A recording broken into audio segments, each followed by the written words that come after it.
លើបងចុះទៅហមមកទឹកណាលើបងកាមេរ៉ាដូច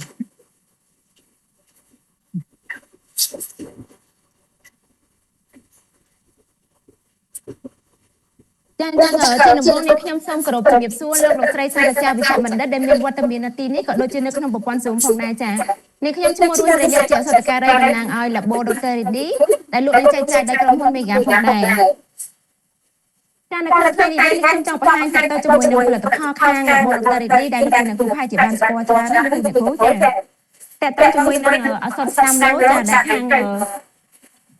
ដុកទ័ររីឌីខ្ញុំចូលមកនឹងមាន2លេខតាមស្តាំឡូលេខ5ហើយជាស្តាំឡូលេខ10ផងដែរចា៎ហើយខាងដុកទ័ររីឌីមានឆ្នាំបច្ចេកវិទ្យាជាពីក្រុមនេះលោកអ្នកគ្រូគឺមានអសត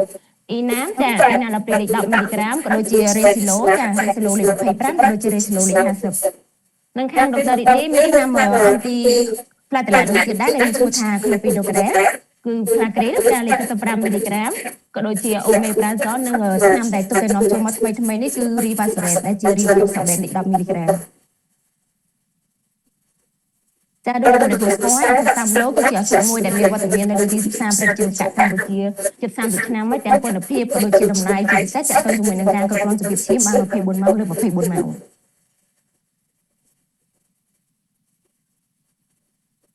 ចាតើតើជាមួយនឹងសិស្សាមឡូនៅក្នុងក្រុម CCB ដែលមានយើងមាន2លេខគឺតាមឡូលេខ5ក៏ដូចជាតាមឡូលេខ10ផងដែរហើយអត់តាមឡូគឺឆ្នាំមួយដែលអាចគ្រប់គ្រងសុខភាពបានល្អដោយសារវាមាន half life វាមែនតែពី35រហូតដល់50ម៉ោងផងដែរចា៎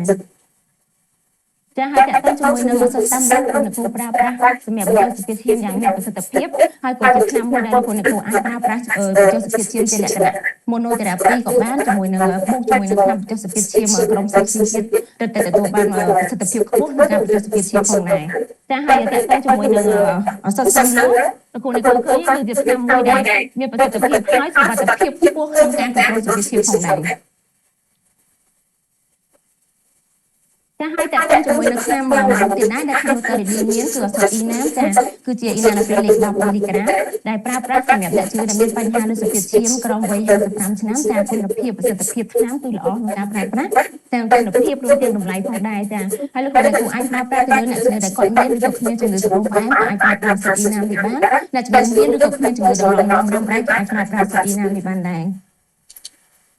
ចាហើយតើតើជាមួយនឹងអសតអ៊ីណាមក្នុងមួយប្រអប់គឺមាន20គ្រាប់ដូចគ្នាចានៅក្នុងក្រុម ACEI ចាហើយតើតើជាមួយនឹង half life របស់វាមានរយៈពេល11ម៉ោងចាហើយតើតើជាមួយនឹងអសតអ៊ីណាមនៅក្នុងក្រុម ACEI នៅពេលដែលលោកគ្រូប្រើប្រាស់ទៅវាធ្វើឲ្យ angiotensin គូនោះខូចចុះចាវាទៅបង្កើត diabetes ចាវាជួយតើតើជាមួយនឹងប្រសិទ្ធភាពថ្នាំនោះបានច្រើនមែនតើតើជាមួយនឹងអសតអ៊ីណាមនេះផងដែរចាចាតើជាមួយនឹងអសតអ៊ីណាមគឺជាជំរឿនដំបូងសម្រាប់អ្នកជំងឺដែលគាត់មានបញ្ហាលើសុខភាពឈាមក្រោមវ័យ55ឆ្នាំចាហើយខាងដុកទ័ររីឌីក៏មានឆ្នាំបញ្ចុះសុខភាពឈាមមួយក្រុមទៀតដែរគឺគឺមានរេស៊ីឡូដែលជាឡូស្តង់លេខ25និងលេខ50មីលីក្រាមផងដែរដែលជាជំរឿនល្អក្នុងការប្រើប្រាស់ទៅលើអ្នកជំងឺដែលគាត់មានបញ្ហាលើសុខភាពឈាមហើយគឺមានជំងឺទឹកនោមផ្អែមថែមទៀតចាដែលយើងនាំចូលមកនេះពីមាន2លេខណាបើសិនជាលោកគ្រូទៅសេស្ត្រសិនអាចដាក់រេស៊ីឡូលេខ25ក៏ដូចជារេស៊ីឡូលេខ50មីលីក្រាមផងដែរចាហើយតើតើជាមួយនឹងនៅក្នុងការប្រើប្រាស់លោកគ្រូប្រើទៅលើអ្នកជំងឺដែលគាត់មានជំងឺសុខភាពឈាមក៏ដូចជាអ្នកជំងឺដែលគាត់មានបញ្ហាលើសុខភាពឈាមហើយពីកម្រាស់សាច់ដុំរបេះលោកឆ្វេងចាហើយទៅលើអ្នកជំងឺដែលគាត់មានបញ្ហា diabetic nephropathy ក៏អាចប្រើប្រាស់អសតរេស៊ីឡូនេះបានផងដែរចាហើយសម្រាប់នៅក្នុងសហគមន៍អឺរ៉ុបចាគេប្រើប្រាស់អសតរេស៊ីឡូជាជំរើសទី2ក្នុងការព្យាបាលទៅលើអ្នកជំងឺដែលគាត់មានបញ្ហា chronic heart failure ចាដែលស្គាល់តែគាត់ប្រើប្រាស់ក្រុម ACEI ទៅមិនទទួលបានជោគជ័យដោយសារវាមានបញ្ហាក្អកខ្លាំងពេកទៅលោកគ្រូអាចឆែងមកប្រើក្រុមAOB នេះតែយើងមានរេស៊ីឡូនេះក្នុងការព្យាបាលទៅលើអ្នកជំងឺដែលគាត់មានបញ្ហា chronic heart failure ផងដែរចាអញ្ចឹងតើតើជាមួយនឹងខាង Labo Dr. Reddy គឺយើងមានពីរក្រុមនេះមួយក្រុមទាំងក្រុម ACE ក៏ដូចជាក្រុម AOB ផងដែរចាហើយតើជាមួយនឹងសាតង់លោកគ្រូជ្រាបហើយគឺឃើញថាមានតែលោកសាតង់មួយប៉ុណ្ណោះយើងអាចប្រើប្រាស់ទាំងបញ្ហាលើសុខភាពឈាមក៏ដូចជាទៅលើអ្នកជំងឺដែលគាត់មានបញ្ហា heart failure diabetic nephropathy និង prevent ទៅលើ stroke ចាអញ្ចឹងក្នុងចំណោមសាតង់ទាំងអស់ឃើញថាការប្រើប្រាស់របស់លោកសាតង់គឺវាបានច្រើនចាចាហើយតើជាមួយនឹង metabolic syndrome លោកគ្រូអ្នកគ្រូជ្រាបហើយអសរេស៊ីឡូគឺយើងអាចព្យាបាលទៅលើអ្នកជំងឺដែលគាត់មាន metabolic syndrome ផងដែរចាដោយសារតែពេលដែលយើងប្រើប្រាស់ resilo ទៅដែលជា losartan ចាដែលធ្វើឲ្យមានការកើនឡើងនៅសេរ៉ូម adiponectin ចាដែល adiponectin នេះគឺជា amino acid collagen លេខ234ចាដែលបញ្ចេញដោយជាលេខា adipocyte របស់យើងនោះហើយមានតែ losartan មួយដែលធ្វើឲ្យសេរ៉ូម adiponectin នឹងកើនឡើងចាចាអញ្ចឹងជាសរុបមកវិញតើតើជាមួយនឹងសិត resilo លោកគ្រូអាចប្រើប្រាស់ទៅលើអ្នកជំងឺដែលគាត់មានបញ្ហាលើសភាពឈាមថ្មីអ្នកជំងឺដែលគាត់មានបញ្ហាលើសភាពឈាមហើយមានជំងឺទឹកនោមផ្អែមក៏ដូចជាអ្នកជំងឺដែលមានបញ្ហាទឹកនោមផ្អែមផងដែរអាចប្រើប្រាស់ទៅលេខ25ឬក៏លេខ50មីលីក្រាមទៅតាមសភាពរបស់អ្នកជំងឺអញ្ចឹងចាចាអញ្ចឹងលោកគ្រូអាចជ្រើសរើសការបូកប្រាស់ហើយប្រាស់តាមដែរដែលទទួលបានប្រសិទ្ធភាពខ្ពស់ណាស់លោកគ្រូអាចជ្រើសរើសតាមឡូជាមួយនឹងអ៊ីណាឬក៏តាមឡូជាមួយនឹងលេខគីឡូក៏បានដែរក្នុងការប្រើប្រាស់ប្រសិទ្ធភាពឈាមរបស់អ្នកជំងឺចានឹងតែទៅជាមួយនឹងឆ្នាំមួយក្រុមពីដែរដែលយើងមានពពួក anti-platelet ចាដែលជា clopidogrel 45មីលីក្រាមដែលជួយទប់ស្កាត់ការកកស្អិតផ្លាកែតនៅក្នុងសរសៃឈាមដែលធ្វើឲ្យរបបរបស់សរសៃឈាមរបស់អ្នកជំងឺនឹងកាន់តែរលូនល្អចាចាហើយសម្រាប់តាក់ទងជាមួយនឹងការប្រើប្រាស់ដោយលោកគ្រូជ្រាបហើយអសតផ្លាក្រេគឺវាជួយទៅបំបែកដុំផ្លាកែតដែលស្ថិតជាប់នៅក្នុងសរសៃឈាមនោះចាទៅធ្វើឲ្យលំហូរនៃសរសៃឈាមរបស់អ្នកជំងឺនឹងគឺបានល្អចាในการប្រើប្រាស់លោកគ្រូអាចប្រើទៅលើអ្នកជំងឺដែលគាត់មានបញ្ហា ACN ឬក៏300មីលីក្រាម loading dose ស្មើនឹង4គ្រាប់សម្រាប់ជួយសង្គ្រោះអាយុជីវិតរបស់អ្នកជំងឺទាន់ពេលវេលាគឺថាព្យាបាលទៅលើអ្នកជំងឺចាបន្ទាប់មកថ្ងៃទី2យើងប្រើប្រាស់តែមួយថ្ងៃមួយគ្រាប់ទេចាសម្រាប់ទៅលើអ្នកជំងឺដែលគាត់មានបញ្ហា recent MI recent stroke ក៏ដូចជា PAD ឬក៏ជំងឺទឹកនោមផ្អែមលោកគ្រូអាចប្រើប្រាស់មួយថ្ងៃតែមួយគ្រាប់ទេចានឹងឆ្នាំតាក់ទងជាមួយនឹងខាងដំបូងដុកទ័រឌីគឺមានតែប៉ុណ្្នឹងចាអញ្ចឹងក៏សូមអរគុណលោកគ្រូអ្នកគ្រូទាំងអស់គ្នាដែលបានចំណាយពេលតាមដានការបង្ហាញរបស់ខាងដំបូងដុកទ័រឌីចាសូមអរគុណលោកគ្រូអ្នកគ្រូទាំងអស់គ្នាចា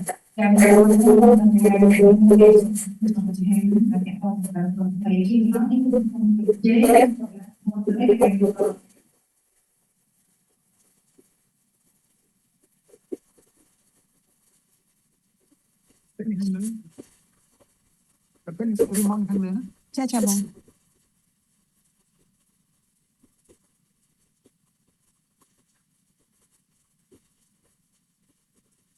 ចាបន្តមកសូមជម្រាបសួរដល់លោកគ្រូដែលជាសាស្ត្រាចារ្យវិទ្យាសាស្ត្រដែលមានវត្តមានក្នុងកម្មវិធីថ្ងៃនេះជាបន្តនេះខ្ញុំសូមការនៅក្នុងដំណើរក្រុមហ៊ុនសូលីកាណាដែលធ្វើជាខាង Laboratory Technique សូមធ្វើរបស់ខ្ញុំពីអសតយ៉ាងមីក្រូម៉ូ60ដែលជាដៃគូប្រតិចិត្តរបស់លោកគ្រូអ្នកគ្រូនៅក្នុងការគ្រប់គ្រងនៃជំងឺទឹកនោមផ្អែមចា៎ខ្ញុំបានស្គាល់ពីក្នុងការគ្រប់គ្រងនៃជំងឺទឹកនោមផ្អែមការជួយស្គាល់អនាគតដែរគឺការទឹកទី1ដែលអាចជួយការពីគាត់ពីកំពីកាសចងទៅថ្ងៃមុខជាមួយនឹងយ៉ាងមីក្រូម៉ូ60លោកគ្រូនឹងធានាថាអាចជួយគ្រប់គ្រងជួយស្គាល់បណ្ដាជំងឺបានយ៉ាងប្រសើរមិនថាអ្នកជំងឺដែលមកជួបលោកគ្រូអ្នកគ្រូគាត់មាន A1C កម្រិតណាដូចជា7 8 9ឬក៏ដល់10ជាមួយនឹងយ៉ាងមីក្រូគឺគាត់នឹងអាចចោះA1C បានយ៉ាងច្រើនទៅតាមកម្រិត baseline A1C របស់អ្នកជំងឺតាំងពីដំបូងជាមួយនឹងប្រសិទ្ធល្អនៅក្នុងនោះគឺយើងមានការដែល copy action stage ជាមួយនឹងអាយ៉ាមីក្រូគឺមាន equalization តិចជាងគេនៅក្នុងនោះយើងមានការសិក្សាយ៉ាងរ៉ាម៉ាដានបច្ចៈតែការសិក្សាហ្នឹងគឺគាត់ឡើងមកពេលដែលអ្នកជំងឺគាត់ត្រូវតមអាហារឡងពេលបុណ្យរ៉ាម៉ាដានអញ្ចឹងអ្នកជំងឺហ្នឹងគឺគាត់អ្នកជំងឺទំនោរផ្អែមហ្នឹងគឺគាត់ប្រើយ៉ាងក្រុមមកសិក្សាថ្ងៃមកក្រុមអញ្ចឹងបើសិនជាយើងគិតធម្មតាទៅហើយគាត់នឹងអាចប្រឈមមុខទៅនឹង equalization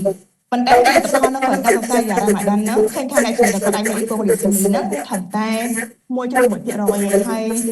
អ្នកជំងឺអ្នកជួបជាមួយនឹង equalization យ៉ាងនោះទេអញ្ចឹងចំណុចទីផលដល់នេះគឺមួយគ្រូពីការប្រើចំណុចទីតាមគឺការសម្រាប់ថែមទៀតទៅលើអ្នកជំងឺគាត់ញ៉ាំអាហារធម្មតាយើងមានការសិក្សាពីភាពអំពីប្រសិទ្ធភាពក្នុងការបញ្ចុះ A1C រវាងយ៉ាងក្នុងជាមួយនឹងអសតគ្រប់ផ្សេងផងដែរគឺថាតាមរយៈជាមេតាណាឡៃនេះបានបង្ហាញថាជាមួយនឹងអសតយ៉ាងនេះត្រង់គឺអាចជួយបញ្ចុះ A1C បានដល់ទៅ1.37%ដែលភាសាជាការផលជាមួយ HCC DPO4 inhibitor HSD2 រួមទាំងមានផងដែរចា៎ខ្ញុំសូមតជាមួយនឹងអសតយ៉ាងមីក្រូម៉ូ60គឺមានលក្ខណៈពិសេសដែលពី HCC ដោយសារតែអសតយ៉ាងមីក្រូម៉ូ60គឺការផ្គត់ទៅលើ receptor របស់សេលបតាហ្នឹងគឺមានលក្ខណៈ reactiveដែល copy HCC គឺ reactive អ ចឹងនៅពេលដែលជួយស្គាល់បានជំងឺការឡើងពោះមានការបច្ចេកអាស៊ីលីននៅពេលដែលជួយស្គាល់ឆ្នាំនោះសម្រាប់ធម្មតាវិញនៅមានការបន្លែងមកវិញតែខុសពីអេស្ត្រូផ្សេងគឺវាចាប់ជាប់នៅហ្នឹងហើយមួយវិញទៀតទៅតជាមួយនឹងបង្គោលនីតិអាមីណូអាសាឌីក្លូតឌីងនេះគឺមានជាតិចឹងនៅពេលជួយស្គាល់ការឡើងនៅមានការឡើងអុកស៊ីដេទីវ stress អញ្ចឹងជាមួយនឹងយ៉ាងព្រោះគឺយើងមានបង្គោលនីតិនេះដែលជួយកាត់បន្ថយអុកស៊ីដេទីវ stress បានយ៉ាងប្រសើរចឹងកាពីប្រសិទ្ធភាពក្នុងការបន្តស្កបានល្អនិងសុខភាពល្អសិតតែមានរមស្កប់គឺលោកគ្រូអាចជួយការពាររបស់របស់ជំងឺបានគ្រប់ដំណាក់កាលដូចជាមានម៉ាក្រូអមេរីនិងអេនតិកឌីស៊ីផងដែរដែលជួយទៅរកការលៀងខ្លួននៅក្នុងក្នុងរងនោមហើយអត្ថប្រយោជន៍មួយទៀតហ្នឹងគឺលោកគ្រូអាចការពារអ្នកជំងឺពីអេនតិកឌីស៊ីហ្នឹងបានយ៉ាងច្រើនរហូតដល់ 84% បើសិនជាអ្នកជំងឺគាត់បានផលក្នុងការវិនិយោគតាមពីគាត់អត់មានបញ្ហាក្នុងនោមចាអញ្ចឹងសម្រាប់អ្នកជំងឺអានថ្មីគាត់អ្នកជំងឺទៅអានដល់គាត់អាចគ្រប់គ្រងបានលោកអាចឲ្យគាត់ប្រើបន្ថែមជាមួយនឹងយ៉ាងក្នុងមកស្កាត់មួយទៅក្នុងមួយថ្ងៃដើម្បីជួយគ្រប់គ្រងជួយស្គាល់ឲ្យដល់គាត់ដែរនិងត្រូវបានចាក់ពេលវែងនិងជាប្រកបពី computation ទៅថ្ងៃមុនចាអរគុណទៅជាជំនឿថាអ្នកជំងឺអាន40% គឺdiscover study បានថា40% នៃជំងឺអានគាត់មាន disability មកជាមួយដែរអញ្ចឹងលោកគ្រូបានប្រាប់ថាការឡើងនៅ order ratio នោះគឺវាមានការតាក់ទងជាមួយនឹងការបង្កើនរីកទៅលើការស្ដាប់និងការយល់ស្គាល់ផងដែរអញ្ចឹងការជួយអ្នកជំងឺ order ratio ដែរគឺជាអ្នកដែលសាអញ្ចឹងសម្រាប់អ្នកជំងឺដែររបស់លោកគ្រូដែលគាត់បានស្គាល់ហើយគាត់គ្រប់គ្រងជាខ្លាំងដល់គោលដៅ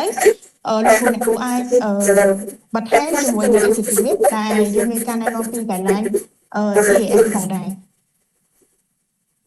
អញ្ចឹងសម្រាប់តែយើងមានឆ្នាំខ្លាញ់ថ្មីដែលបានបញ្ចូលគ្នារវាងរ៉ូស្វ៉ាសាទីនជាមួយនឹង antihistamine 10 មីលីក្រាមនៅក្នុងឆ្នាំគាត់ជាមួយនៅមានការពាររោគសាច់ឈាម82គឺទាំងរ៉ូស្វ៉ាសាទីននិង antihistamine យើងមានការសិក្សាចាស់ច្រើនអំពីប្រសិទ្ធភាពចុះខ្លាំងរបស់រុយល្អអាចជួយបញ្ចុះបានរហូតដល់ទៅ50%ភាសាជាការប្រើជាមួយនឹងស្តាំទាំងឯងនឹងអាចជួយបញ្ចុះ total cholesterol បានដល់ទៅ 43% និងទីលីជីផងដែរយើងមានការសិក្សាសំខាន់ផងដែរទៅជាមួយនឹងអ្នកជំនាញគាត់តាមទីនេះហើយគាត់ទទួលដល់គោលដៅតែការពុកបន្ថែមជាមួយនឹង acetamide និងការតម្លៃពីលី10ទៅ20នេះឃើញថាប្រសិទ្ធភាពអ្នកក្រុមអ្នកជំនាញប្រើជាមួយនឹងការcombineជាមួយ acetamide ហ្នឹងគឺអាចបញ្ចុះ LDL cholesterol បាន4ដងភាសាជាងការតម្លៃដូសស្តាទីនពីលី10ទៅ20នឹងជួយឲ្យជំងឺគ្រប់គ្រង LDL ដល់គោលដៅហ្នឹងបាន2ដងភាសាជាងផងដែរចាអញ្ចឹងយើងមានការសិក្សាមួយទៀតក៏យើងបានបង្ហាញអំពីប្រសិទ្ធភាពក្នុងការគ្រប់គ្រងដែលបានក្រនោះបានបកាជាងរងតឡើងរងផងដែរនឹងអាចជួយការពារអ្នកជំងឺពីមេស្លាដល់8%ហើយដល់9%និងចូលដល់ទៅ22%ចាអញ្ចឹងជាមួយនឹងអសដូល្អអ្នកជំងឺដែលគាត់ប្រើសាស្ត្រហើយអាចគ្រប់គ្រងបានឬក៏អ្នកជំងឺដែលគាត់មានហើយការយកវិទ្យាដែលគួរតែការបញ្ចុះដល់ដល់ឆាប់ទោះបីអាចគាត់ប្រើជាមួយនឹងរ៉ូសអ10មីលីក្រាមបានផងដែរចាលោកគ្រូកាលពីឆ្នាំតំណផ្អែមឆ្នាំលើខ្លាំងចាប់យើងក៏មានឆ្នាំអង់ទីដេប្រេសតឺដែរគឺយើងមានវ៉ាដុកសង់អញ្ចឹងជាមួយនឹងវ៉ាដុកសង់លោកគ្រូអាចជួយអ្នកជំងឺឲ្យត្រឡប់មកមានជីវិតរស់រវើកឡើងវិញជាមួយនឹងវ៉ាដុកសង់គឺយើងមាន mode action 2ជាអ្នកទី2ដែលទី1គឺជាវាជា agonist របស់ receptor melatonin MT1 MT2 និងជាអង្សាកនេះរបស់ receptor AT2C ជាមួយនឹងការភាពទាំងពីរនេះគឺនឹងជួយអ្នកជំងឺគាត់ប្របាត់នៅ symptom depress និង anxiety ក៏ដូចជាបង្កើននៅគុណភាពនៃការគេងរបស់គាត់កាន់តែប្រសើរនិងជួយបង្កើន interest ក្នុង pleasure ត្រឡប់ទៅវិញចាអញ្ចឹងមានការសិក្សាជាច្រើនដែលបញ្ជាក់ពីប្រសិទ្ធភាពរបស់បាដុកសង់នៅក្នុងនោះមិនថាអ្នកជំងឺ depress របស់លោកគ្រូជាអ្នកជំងឺថ្មីឬក៏អ្នកជំងឺដែលគាត់ប្រើថ្នាំហើយតែគាត់នៅតែមាន symptom ក៏លោកគ្រូនៅតែអាចឲ្យជាមួយនឹងបាដុកសង់បានដែរជាមួយនឹងបាដុកសង់គឺយើងមានការសិក្សាដែលបង្ហាញអំពីការ improve ទៅលើការគេងរបស់អ្នកជំងឺនៅពេលយប់ហ្នឹងគឺបានប្រសើរជាងការប្រើជាមួយ acetaminophen នៅធ្វើឲ្យអ្នកជំងឺដែលគាត់ខកមកវិញហ្នឹងមានការគិតច្បាស់ស្រឡះអត់នៅសល់ពីមួយទៀតទេដែលល្អប្រហែលជាង acetaminophen ផងដែរអញ្ចឹងអ្នកជ្រាបវិញថាអ្នកជំងឺគាត់មាន depress គាត់អាចនឹងបាត់បង់ចំណាប់អារម្មណ៍និងទូពីទីរបស់ពួកគាត់ ពីសកម្មភាពដែលគាត់ធ្លាប់តែរីករាយរាល់ថ្ងៃអញ្ចឹងជាមួយនឹងវត្តសង្ឃគឺលោកគ្រូអ្នកគ្រូនឹងអាចជួយពួកគាត់ឲ្យត្រឡប់មកមាននៅចំណាប់អារម្មណ៍និងស្ថិតស្ថេរឡើងវិញដែលនៅក្នុងនោះគឺអាចជួយពួកគាត់បានរហូតដល់ទៅ85%ហើយជួយឲ្យគាត់នឹងអាចបំពេញសកម្មភាពទាំងការសិក្សាការរៀនសូត្រទៅក្នុងសង្គមដូចជាទៅក្នុងគ្រួសារផងដែរចឹងជាមួយនឹងវត្តសង្ឃគឺហូបពីឆ្នាំអន្តរជាតិផ្សេងៗគឺមានប្រដាប់វិធីល្អដែលស្ទើរតែបើសិនជាលោកគ្រូព្យាបាលគាត់ដល់ជាសស្រាយគឺអត់ចាំបាច់ត្រូវថយដុសវាអត់មាននៅទីកូនទៅអីខាងក្រោមទេហើយអត់ចាំបាច់ត្រូវ adjustment dose មិនអាចគាត់មាន CCD ហើយនឹងអត់ធ្វើអ្នកមាន emotional balancing ដែលធ្វើឲ្យគាត់សុបាយក៏អត់សុបាយកាត់ទុកអត់កាត់ទុកហ្នឹងហើយបើពេលគឺអាចមានផលប៉ះពាល់លើឆ្ងាយតិចតួចជាងឆ្នាំផ្សេងហើយនេះគឺអត់ប៉ះពាល់ទៅលើសុខភាពរបស់អ្នកជំងឺទេអត់ប៉ះពាល់ដល់ heart rate ប្រកាសអញ្ចឹងជាមួយនឹងតរ៉ាពីអបែបនេះហើយធ្វើឲ្យអ្នកជំងឺអាចផលឆ្នាំអន្តរជាតិរហូតដល់គាត់ចេះស្គាល់ពីនេះបានចាអញ្ចឹងជាមួយនឹងប្រសិទ្ធភាពដូចជាតរ៉ាពីល្អជាមួយនឹងវត្តសង្ឃក៏ត្រូវបានណែនាំជា first line treatment ក្នុងការព្យាបាលអ្នកជំងឺdepression ដែលមានជាក់នៅកន្លែងខាងមែនចាអញ្ចឹងជាមួយនឹងអ្នកជំងឺ depression របស់លោកគ្រូមិនថាអ្នកជំងឺថ្មីឬអ្នកជំងឺដែលគាត់ប្រើថ្នាំហើយនៅក្នុងសង្កូលោកគ្រូឲ្យគាត់ប្រើជាមួយនឹងវត្តសង្ឃបានដើម្បីជួយពួកគាត់ឲ្យត្រឡប់មកមានជីវិតរស់រវើកឡើងវិញចាបាត់បង្ហាញរបស់ខ្ញុំសូមបញ្ចប់តែប៉ុណ្ណេះសូមអរគុណលោកគ្រូអ្នកគ្រូដែលបានស្ដាប់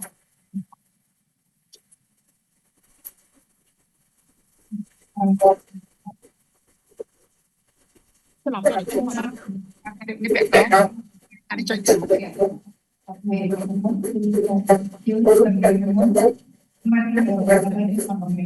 អានេះទៅមកវិញ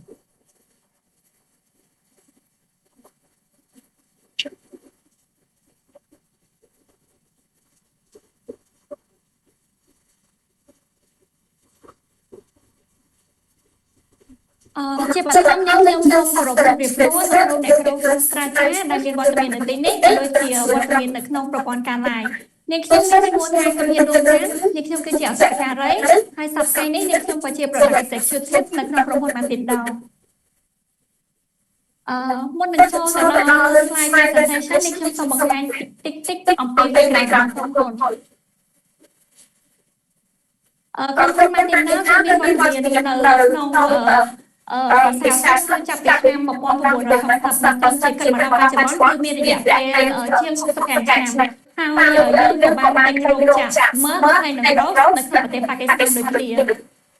មិនតែប៉ុណ្ណោះបានទីដល់គឺបានចាប់ចំណាត់ថ្នាក់លេខ5ដែលជារោងធំនៅក្នុងប្រទេសប៉ាគីស្ថានដូចគ្នាបច្ចុប្បន្នយើងមានចំនួនglobal នៅប្រទេសចំនួន19ប្រទេសដែលក្នុងនោះមាន Southeast Asia អាស៊ីអាគ្នេយ៍អាហ្វ្រិកហើយនិងតំបន់ CIS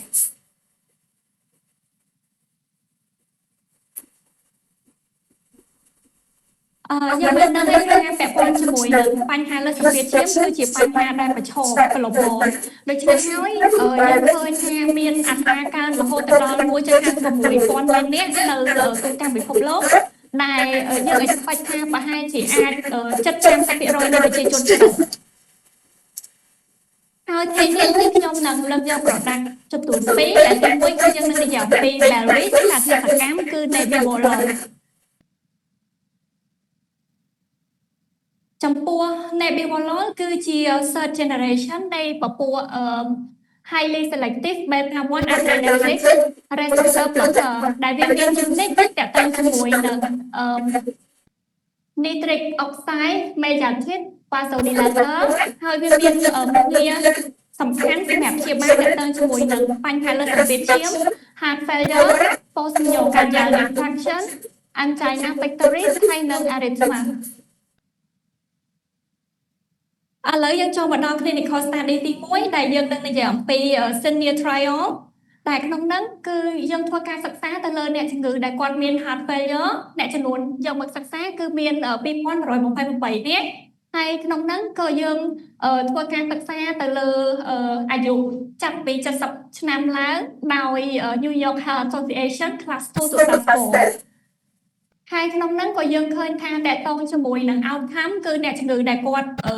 ទទួលអត្រាមរណភាពគឺត្រូវបានកាត់បន្ថយក៏ដូចគ្នាដែរអ្នកជំងឺដែលគាត់សម្រាប់ពេទ្យក៏មានអត្រានៃការថយចុះមិនតែប៉ុណ្ណោះអ្នកជំងឺដែលគាត់មាន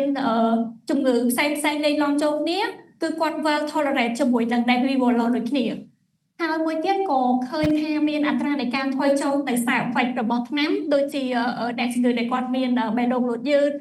អស់កម្លាំងក៏ដូចជាការវិលមុខក៏មានអត្រានៃការថយចុះចូលមកដល់ការសិក្សាស្ថានភាពទី2គឺយើងធ្វើទៅលើអ្នកជំងឺដែលគាត់មានបញ្ហាលើសសម្ពាធឈាមនៅក្នុង stage 1 និង stage 2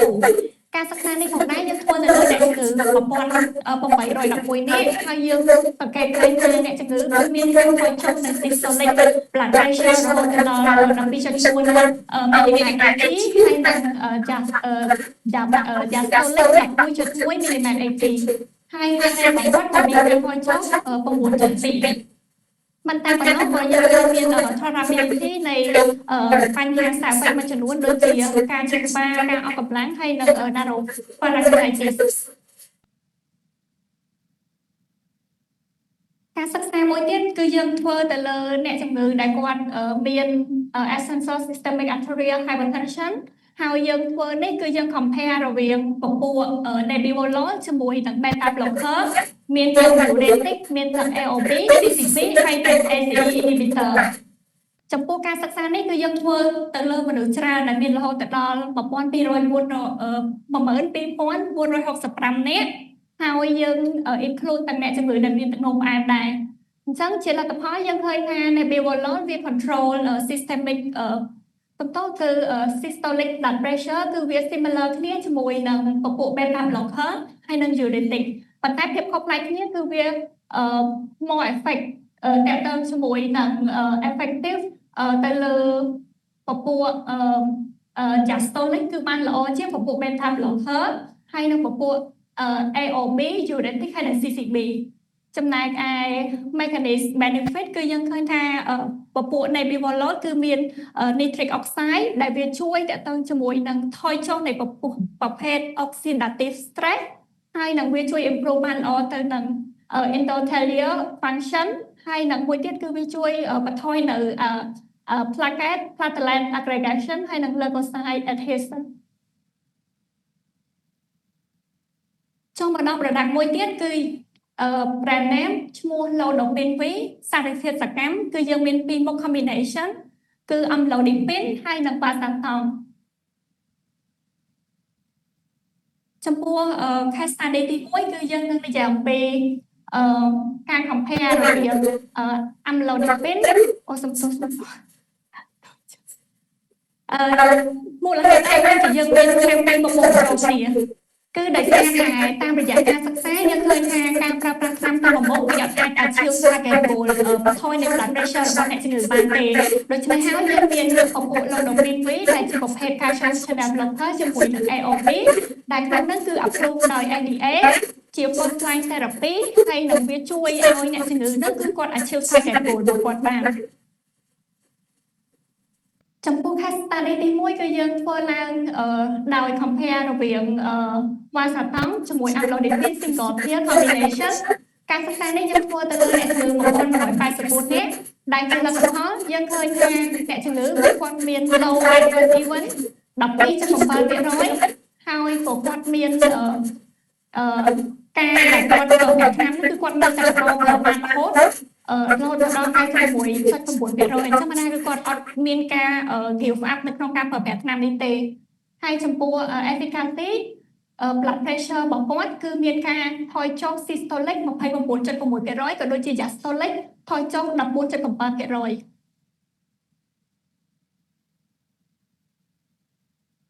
ចំពោះការសិក្សាមួយទៀតគឺយើង compare រវាងពពួក valsartan យើងជាមួយនឹង AOB ក្នុងផ្សេងដូចជាlosartan ជាមួយនឹង temsirtan ការសិក្សានេះផងដែរគឺយើងសង្កេតឃើញថាតើទៅជាមួយនឹងការថយចុះនៃblood pressure គឺវាល្អនៅក្នុងសប្តាហ៍ដំបូងទី1និងទី2គឺប្រភេទ valsartan គឺវាធ្វើឲ្យ blood pressure ថយចុះបានល្អជាង losartan ហើយនិង temsirtan ហើយចំណែកមួយទៀតគឺវាមាន highly smooth index ដែលជាឲ្យធ្វើឲ្យ blood pressure stable ក្នុងរយៈពេល24 ម៉ោងចំណែកឯ pharmacodynamic effect គឺវាជួយបានលឿនតែទៅជាមួយនឹងពេលដែលយើងញ៉ាំថ្នាំហ្នឹងទៅគឺវាមាន effect បានល្អជាងអញ្ចឹងជារួមមកគឺពពួក Vasatom ហ្នឹងគឺយើងឃើញថាវា take action បានល្អហើយលឿនជាប្រភេទធ្វើឲ្យអ្នកជំងឺគឺគាត់ achieve target goal គាត់បានល្អបើ compare ជាមួយនឹង Temestatin ហើយនិង Losartan ហើយអ្នកជំងឺក៏គាត់មាន stable ទៅជាមួយនឹង24 hour blood pressure របស់គាត់អញ្ចឹងការធ្វើបទបង្ហាញរបស់នាងខ្ញុំសូមបញ្ចប់តែប៉ុណ្ណេះសូមអរគុណលោកគ្រូអ្នកគ្រូសម្រាប់ការយកចិត្តទុកដាក់ស្ដាប់ដែលមកក្នុងក្រុមដែលជាជំនាញរបស់បាននេះនោះហើយក្នុងការធ្វើបាត់ជាហើយនេះជាទៅដល់ប្រទេសដែលពីបានខាងសហព័ន្ធវិទ្យាសាស្ត្រទៀត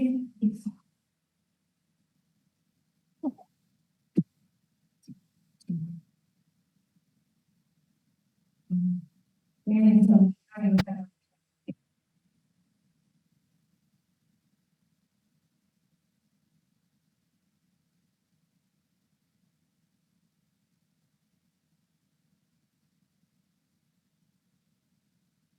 សម្រាប់ការជួយសុខសា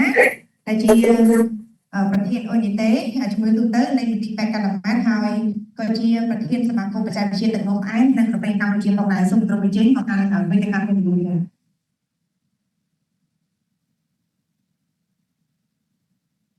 ចាសម្រាប់ប្រធានរបស់លោកអូនេះគឺតកតងទៅនឹង metabolic deficiency cardiovascular metabolic syndrome គឺបានបង្ហាញដល់ចំណាត់យ៉ាងណាទៅជាចំណាត់តែគេជួយទៅក្នុងអានពីអមនេះទីបែកការសុខភាពក្នុងវិទ្យាការរបស់បានបង្ហាញហ្នឹងសូមអរគុណដល់គណៈរៀបចំកម្មវិធីនិងសូមអរគុណដល់ MC របស់យើងសូមអរគុណសាស្ត្រមេលោកទៀតសូមជម្រាបសួរលោកអ្នកទាំងអស់មានវត្តមាននៅទីនេះហើយអរគុណដែលចូលរួមតាំងពីដើមរហូតមកដល់សង្ឃឹមថាយើងនៅលើរហូតដល់ចប់ទាំងអស់គ្នាបទបង្ហាញ3ចុងក្រោយនេះគឺ